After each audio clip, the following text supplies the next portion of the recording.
But again, where else do you go? Like, do I go to a bunch of commodities with your crazy theorem about what's happening to cooling 80 years out? I'm not ready to go there yet. Dude, 120-year-old Terrence is going to be nice and chill.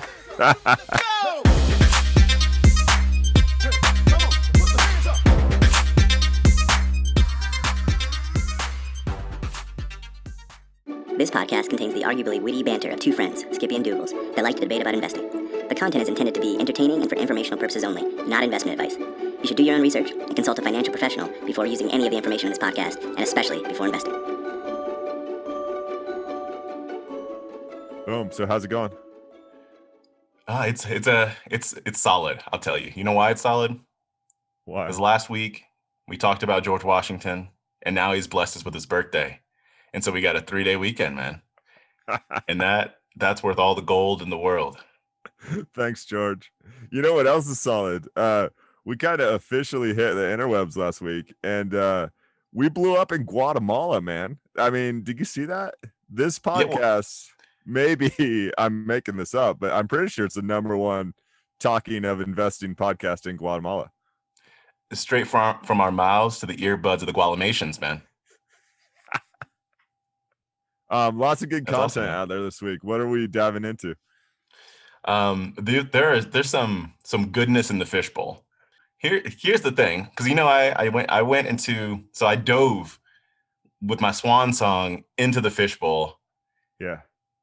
Went down a deep path that was based on a conversation we had a few weeks ago, and that's going to lead into a quiz for you. I don't know if you want to start with that or if you want to hit that in the middle. Yeah, your call, man. Doogles, for those who don't know, is our official research associate of the podcast, and he just crushes his stuff. He's in line for a promotion, I think, for this research he's pumping out. Eyes just got big. You promise? Yeah, I promise. All right, let's get into that. Let's dive into that in the middle. First, hopping in the fishbowl. So from the beginning, we've stated this is not a Bitcoin podcast. However, Bitcoin comes up every week. Because it's like the most consistent thing that we talk about because it's all everywhere. Exactly. What are your thoughts on one thing that happened this week? Is our good friend Mr. Musk and his firm Tesla put down $1.5 billion to buy Bitcoin. What are your thoughts? Oh man, well this is crazy interesting. And actually I got a quiz for you. If you're going Bitcoin early, we're gonna sneak this in. But so man, I'm conservative. I think doing this with your business is a very interesting play. So there is some very influential and very smart people that are hashtag Bitcoin on Twitter, right? I mean, from Jack Dorsey to Musk to others. I know I would not do this with my company's funds, but I think let's look at the motivations here because it's got to be a little bit self-serving. He's been a big Bitcoin and crypto guy for a long time. And so if you can plow 1.5 billion into it and give it credibility, I mean, the thing with Tesla and all the shorts, you remember when Musk sold the shorts on the Tesla website? Do you remember this? The Daisy Dukes? Yeah, pretty much. No. Oh yeah. He did this like a year ago to make fun of the short sellers on Tesla, because he was in not the same as a GameStop pinch, but there was a lot of shorts on Tesla because the valuation hasn't made any sense for a long time, right? Yep. And so, but he's just like grown and innovated his way out of all the negative publicity and sometimes facts. And so it's rightful for him to have the perspective of just like, I'm going to put my money where my mouth is and screw you and you're going to eat it. So I think he's doing that a little with Bitcoin. He's been pushing it for years. The scary thing to me is he bought it at an all-time high effectively. Like, are we really going to look back in 5 years and say this is a good use of Tesla's excess capital? I can't imagine that we are. Yeah, the thing is though, this maybe there's a different version of the lottery ticket conversation we're having, but I'm going to say it's more like wild card conversation. Is Elon just seems like he buys into this, like, I'm Tony Stark, excuse me. I'm Tony Stark, right? Mentality of I'm the genius of our world Yes. and I can do what I want. It's like this is a game. You all are just puppets that I'm playing with. Like sometimes it feels that way. Like when you think about was that middle of last year when he went out and tweeted like my stock's too expensive. Right? Yes. Like Oh yeah. that kind of stuff is like I feel like is just a bit disrespectful of like the investment game. Now he's just playing around, right? But if you're CEO, if you're No, the he world's no richest he no. person, I believe he believes that his stock is too expensive because yes, it I'm not. is. Yes, but my point is, regardless of that, when you from a fiduciary responsibility standpoint, like you can't just be playing out in the market. And I feel like sometimes he it seems like he's just playing. Well, but let me give you the flip side, right? So, okay, the best podcast this week, sorry, Doogles, but the best podcast that came out was Meb Faber and Jeremy Grantham of GMO. Are we gonna talk Absolutely about that? That's fabulous. in my I'm gonna, fishbowl. oh gosh, I'm gonna drop some quotes. Brilliant. They talked a lot about Musk. Well, they talked about everything, mostly how valuations are crazy, and I know we're gonna get to that with the hedging conversation. But Grantham was like, "Listen, this is crazy. Musk has gone from I don't know a fairly rich dude to one of the world's richest dudes. So if you buy that, and he knows because he knows his stock is overvalued, that he has a lot of funny money right now. If he can take some of his wealth and distribute it to an asset that he has more faith in than gold, I'm not saying the world should agree with him, but that makes a ton of sense because he's going, hey, things are overvalued. My personal wealth is overvalued. How can I hedge against this? So in a way, he's just been listening to the Skippy and Doodles podcast, and he's just following our advice here, right? It's just a hedge for him. I think it's incredibly cavalier to do it with your company's money, but he's been incredibly cavalier pretty much his entire life, I'm sure. Yeah, I think some of what you were just saying is part of my point.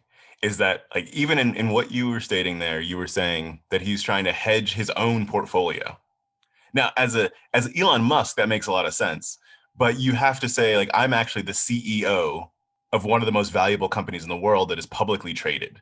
And that is to me, right? And maybe I'm stuck back in the old times, right? And I'm not modern and hip with it. Although I've been on the TikTok investor, so I'm hip with it. Yeah.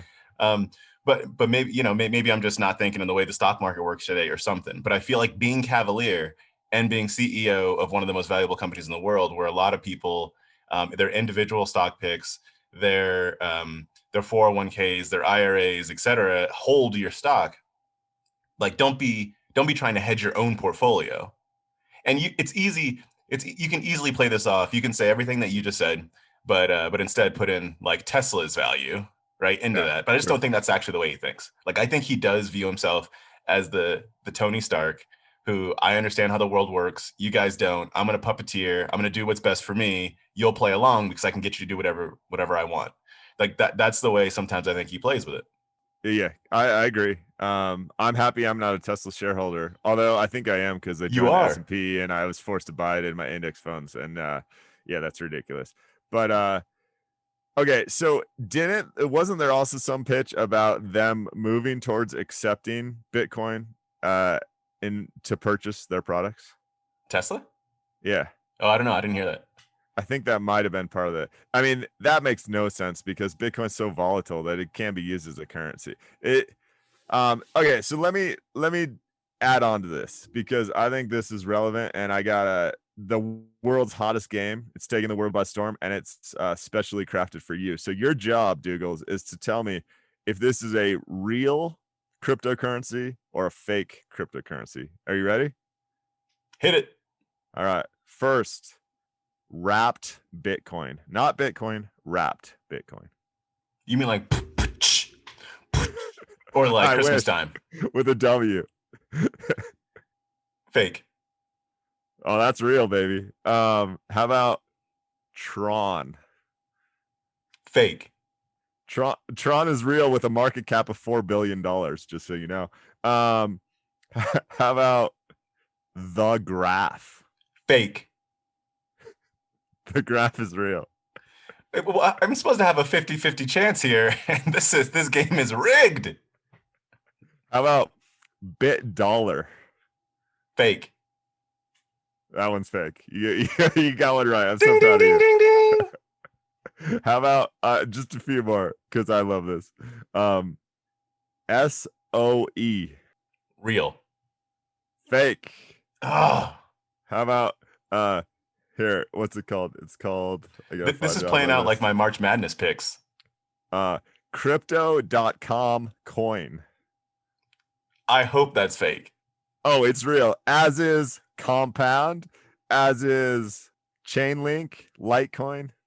Fascinating space. So we're gonna continue to dive in more because it's so freaking hot right now. We won't do it on this episode, but I've been doing a lot of crypto research on the side, and I think I've heard some requests on the pod to do a little deeper dive there. So that was pretty much the best quiz ever because I think you failed miserably. I really that was sad. I do not come to me with any crypto advice. Do not. But do you think it would be helpful to hit on that Grantham podcast first in order to get into Yeah, hedging, or so do you want to hit the hedging first? Grantham leads into hedging, right? So one, he talks about being a kind of old pro at bubbles and having phone calls with other people that share his opinion. He was saying last year everyone thought this might be 1929. Now everyone thinks this is kind of the year 2000, which is a genuinely impressive bubble.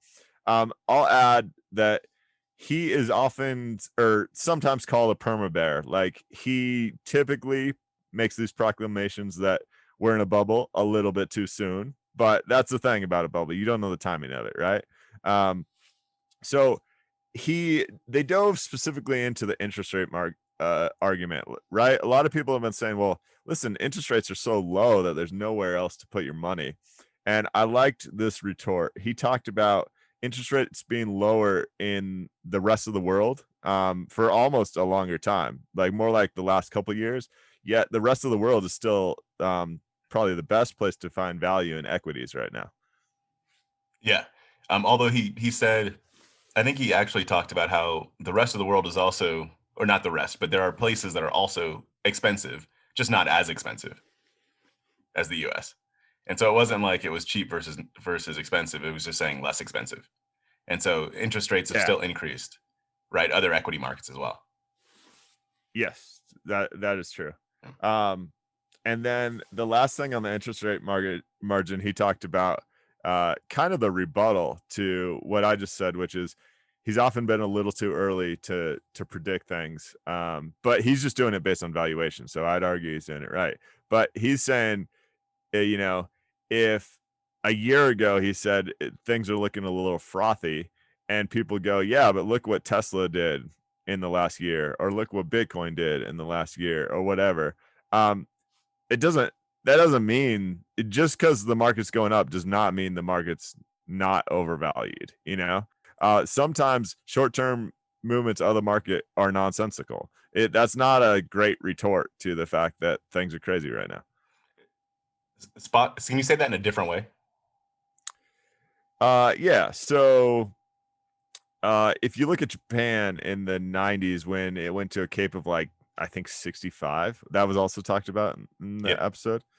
I mean, if it got to a cape of 50, which would have been an all-time high, and you said, "Hey, it looks bubbly here," and then it still went up from a 50 to a 65, that does not mean you didn't make the right call when it got to 50, because it came all the way back down to like 15 when it corrected, right? That's all I'm trying to say.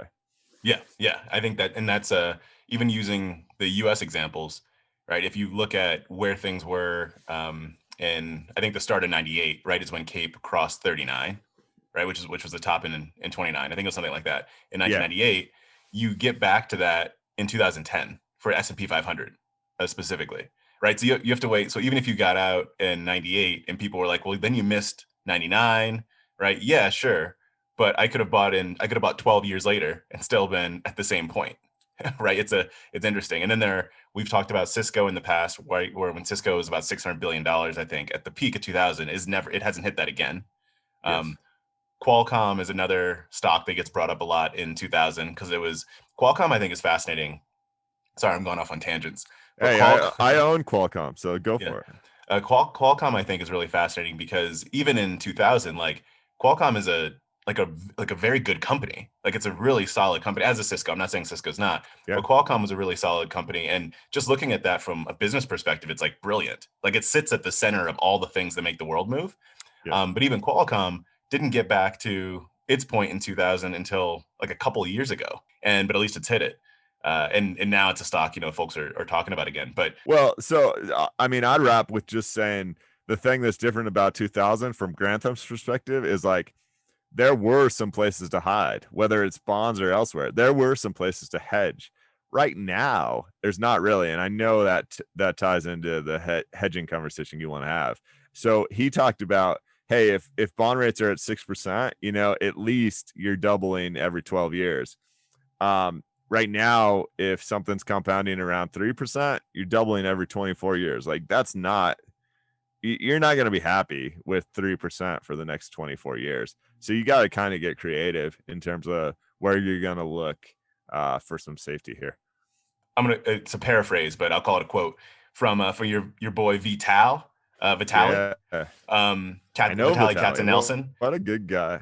Oh wow, that was endearing the way you just stated that. It's like your Uncle Joe. Yeah, basically. Yeah.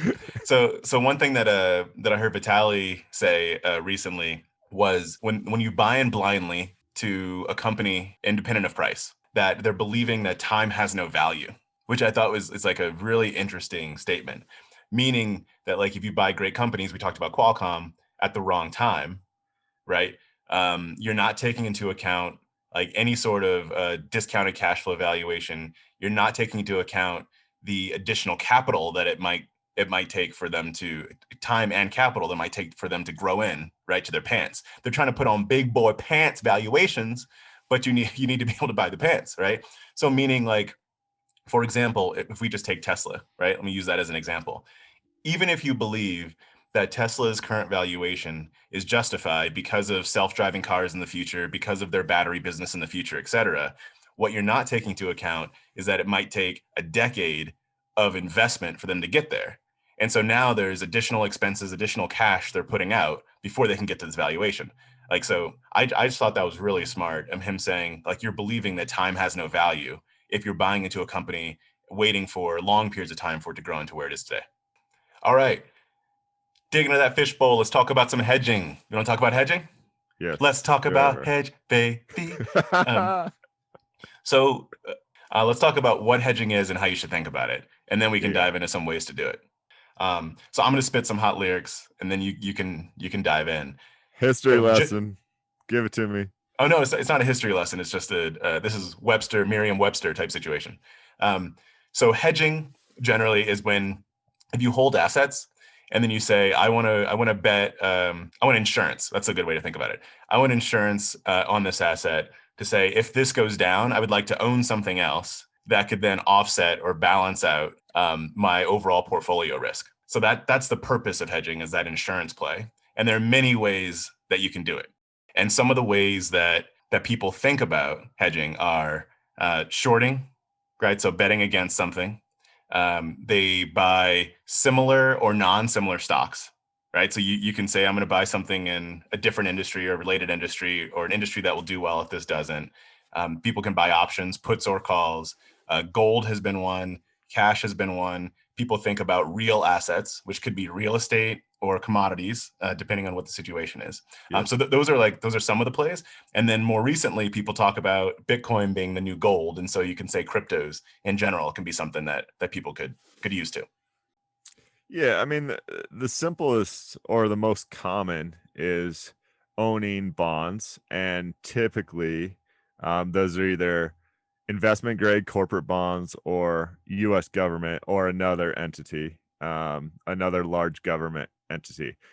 So you go back to like The Intelligent Investor, Benjamin Graham, a book that is full of wisdom. And the recommendation there is commonly that you should hold about 70% equities and 30% bonds. So I'd say that's the most traditional. Right. A lot of your basic retirement target funds end up somewhere around 60-40. We've talked about that in the past. I'd say that's the most traditional, and that's really the one that I've leveraged most heavily. How about you, Douglas? My portfolios are aggressive. Like there's zero hedge. And I'm not talking about Zero Hedge, the like right-wing libertarian newsletter. If people want to go and read that, you can. Generally speaking, in my portfolios, I'm pretty concentrated. And Yep. so there isn't a lot of hedging, but I've been thinking about it more recently. I guess you can say there's a natural hedge because part of my portfolio is cash. Like I have cash sitting in the investment account. But Yep. what I've been looking at recently, and started dipping my toe in the water, and it felt a little bit warm, so I put my ankle in, is commodities. Yeah. And so the thought process there being in a world where there are economies that are trying to come back up and catch up with pent up demand, they're going to need real assets to get that done. That's a part of it. And so meaning like I need China, I'm China, I need copper. Who's got my copper so I can build stuff, right? Like that's Yeah. one side of it. Yeah. Another side of it is I actually bought into not investment advice. I bought into a uranium company. Just thinking about building out. In my non-model portfolio, there's a significant chunk that is I'm holding for very long term. That's around energy, and it's in clean energy and HVAC. Is like where I have a bunch of stuff. Um, and then thinking about Wait, the while we're uranium, in the fishbowl, HVAC? dude, it's gonna be hot.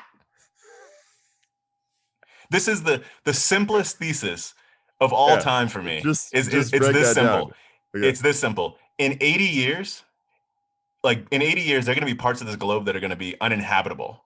Right now, it's going to heat up. It's going to heat up between now and then. If you tell me climate change ain't real, I will jump. Remember those devil twins from SNL? You're still But on the honestly, twins. it's like a really simple thesis that like climate change is real. The world's heating up, and I actually think that like cooling systems are going to be in some parts of the world are going to be really really critical. So like I have long term position, will not sell for a long time in cooling technologies. HVAC, yes, HVAC. I'm climbing up in your ducts. Give me that duct tape. But anyway, so there's an energy like general energy play, and so I bought into a company with uranium. Uranium's used for nuclear fission, right? And thinking about Yeah.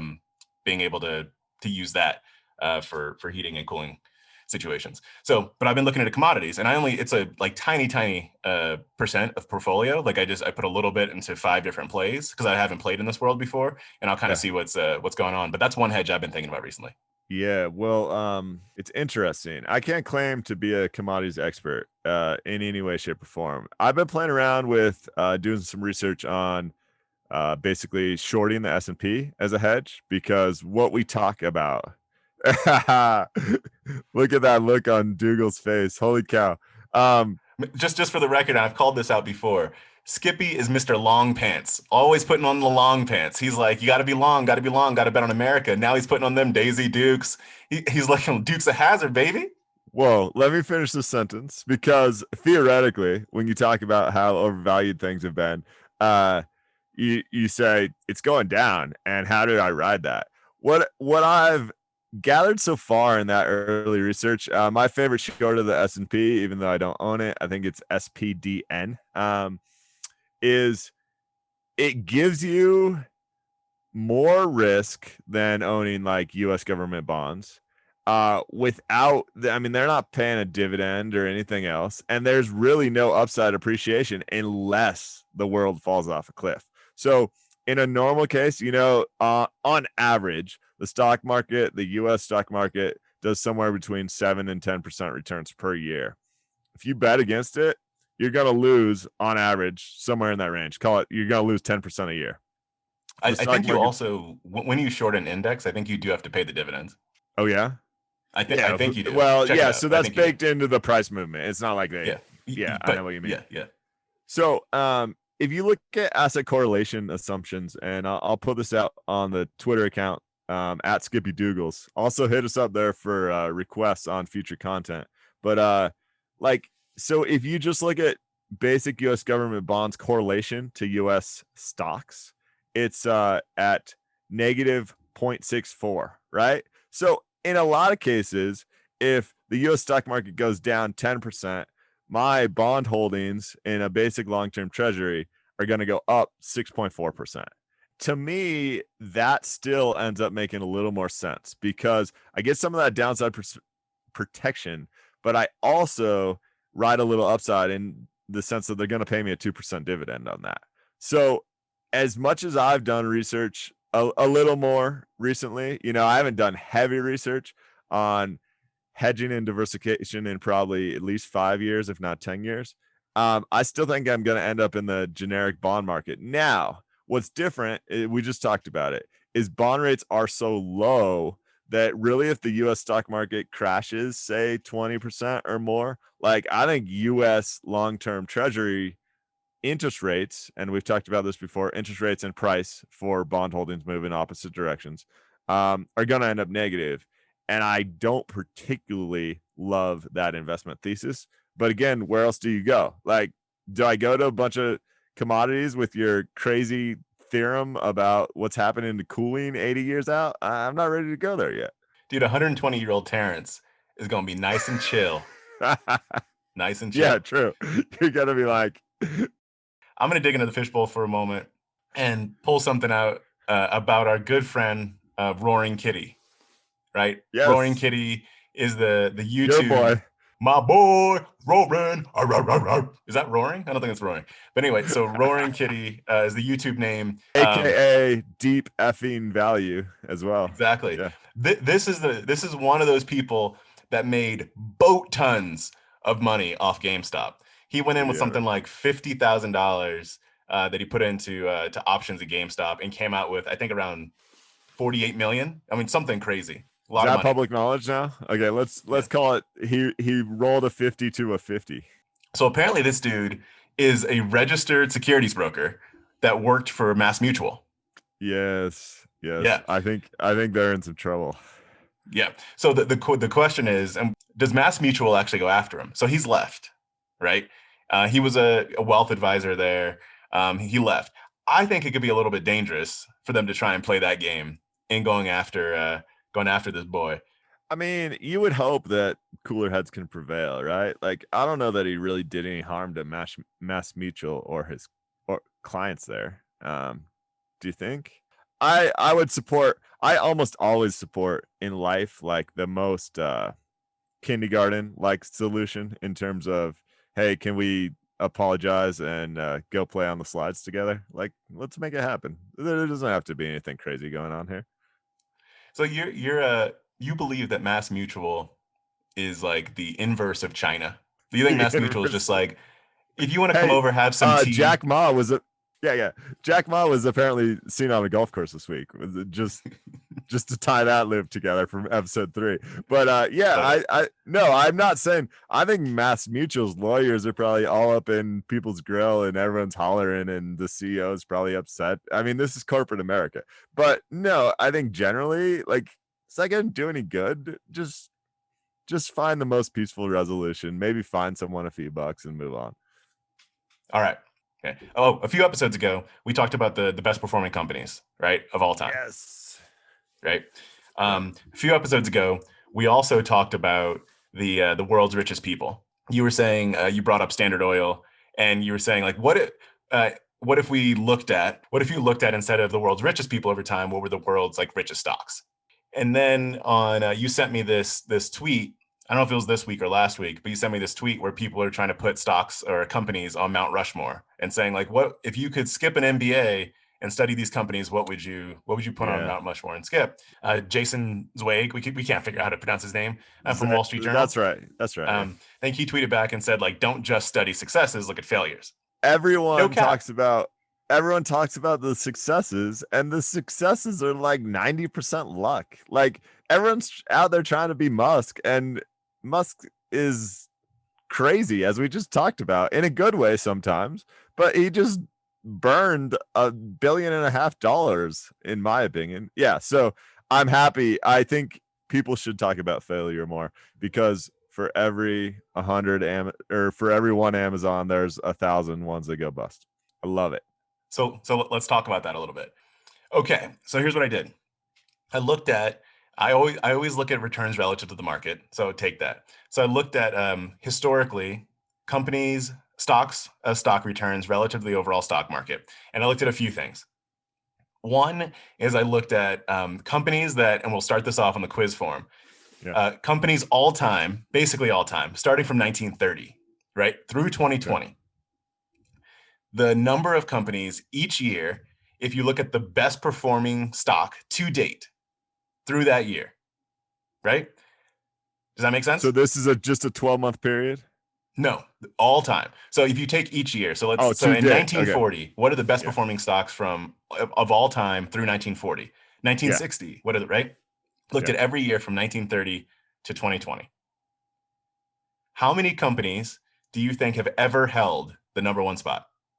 Oh, damn. So you're saying over the last 90 years, Over the how many companies have held the number 91 one years, and spot? let me drop a stat for you just so you can Yeah. have some kind of context. There have been 34,687 equities that have been traded on major US stock markets during that 91-year period. How many equities do you believe held the number one spot? Okay. A logistics question. How are you handling like Standard Oil turning into something else, turning into Exxon, turning into like, like how are you handling those companies that perish? So companies that perished will still be on the list. Companies that merged will just be under a new name, but they stick around. Okay. I'm gonna go 28. Incorrect. Like way incorrect. Give me one. No, it's actually so the directionally, we'll just call that right. Because this is getting to your point around not everyone's building an Amazon, right? Like there aren't that many. So there have been Yeah. 14. So like directionally, 14. yeah. So directionally, the point is like not that many companies like dominate. I would say few equities end up dominating. And Yes.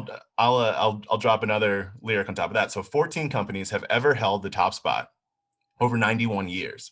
And 2 of those companies held the top spot for 68% of those years. So 62 out of the 91 years, only two companies like were number one. Can you, Skippy, name those 2 companies? Altria Group, guess number 1. It's 2 companies. You haven't said even 2 names yet. So my second guess includes Standard Oil, Amazon, Monster Beverage. Man, I had a whole list. All right, how far off am I? okay. So first of all, one of your guesses hasn't even traded long enough to have done that. But no, so you did, and I was in the same boat. Like before I ran this, Altria I had right top of mind. The second one I would not have guessed. I would not have guessed the second one. Nobody gets fired for buying. IBM. That was There my it is. guess. No, that was not your guess. You had a chance to guess and did not say that. That was my guess because what IBM did like I think I'm making up numbers here. I don't know, 1995 was they crushed it. There's a reason they're called Big Blue. Hey, is GE on that list? Well, when you say is it on the list, like was it ever number one? Is that what you mean? Yeah. That's a good question. Let me check it out. I will see. Because Jack Welch was basically like not really cooking the books, but he was like holding back profits so he could beat. He'd have like a penny earnings per share that he could squeeze out somewhere so he could beat quarter after quarter after quarter. So yeah. But it's the thing is that when you're looking at the performance of a stock of all time, like you run into what I like to call the Apple situation, right? Which is Apple over the last like little over 20 years has like crushed, right? But then there was a pretty solid period where they got crushed. And so therefore their all time is balanced out. It's still pretty solid. GE did decently well, not even like fantastic, but like decently well under Jack Welch. I think it beat the market by like 3x or something like that. But these companies are like killing it. I mean, you have to be hundreds, right? All right, let's get the whole list of 14. Yeah. All right.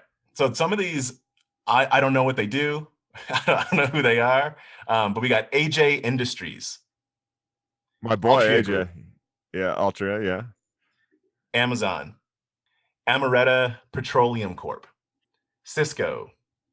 Douglas Aircraft. So Cisco, that's like 99, right? Like from IPO to 2000, it crushed. And then like we talked about earlier, it hasn't got back to that level yet. Yep. Homestake Mining. Ooh, commodities. Doogles play. Yeah, and this I know because because of that. Yeah, Homestake no longer around, but got bought by Barrick Gold. Is when they so they're now owned by Buffett. Warren Buffett. My boy. Houston Oil and Minerals, Okay, lots of oil here. IBM, Plenum Publishing, Steel Connect Inc., Ooh. Sykes Datatronics, Vulcan Detinning, and Vulcan Materials. And what's interesting, like going back to the point of what we were talking about before, is like stocks generally don't do that great. There are 14 companies that have held that number one spot. Two of the companies like dominated even during that time, right? I'll drop a couple other lyrics and then you can hop in. So that's on that side. So few equities dominate is the first part of this. The second part is stocks typically fail. So if you look at the percent of stocks that beat the market, right, over their lifetime, it's under 30%. It's like 28%. Yeah. That means 72% of stocks underperform the overall stock market. Yeah, right. So I'm so glad you went there because I'll try and find this for the Twitter account again at Skippy Doogles. If you look at the breakdown of returns, you're going to see a long tail to the right-hand side of the chart. Those companies like Amazon and the 14 you just listed. And then a bunch of stuff that fails. So this is why studying failure is important. And this is why Jason Zweig is really bright, in my opinion, mostly because he's been writing about this stuff for 40 plus years, I think. You gotta take into account the fact that you're more likely to lose money than you are to make money when you buy individual stock. This is why buying individual stocks is a bad idea for most people. And many stocks, and a stock could not stick around because for success reasons, right? It could get acquired, at its height. It could also not stick around for failure reasons. I think failure is more typical. But only 27% of any equity is around 15 years later. It's still public 15 years later, right? And we know a lot of people that are jumping in right now are not necessarily long-term investors. They're thinking about getting that dollar tomorrow, right? Complaining about their Fidelity options taking too long to get approved. We've mentioned Jim Collins before. He also wrote a book called How the Mighty Fall. And that book was about companies that he'd written about how they became great on the decline, which is interesting. And I think that's fascinating. There was also, this is going back a little bit, so I'm testing my mentals. But when I was looking at failures a few years ago, and why in some industries, like some companies fail, and just why some individual companies fail. And I found like one of an article that has stuck with me for so long. It was the black box transcript of the Florida Air flight that crashed. Do you remember that? Do you remember that happened? You probably don't remember when it happened, but do you remember that happened? I think I know where you're going with this. And so Florida Air was an airline based in Florida about, I think it was in the early 1980s is when this occurred. And there was this big plane crash that happened with one of their flights.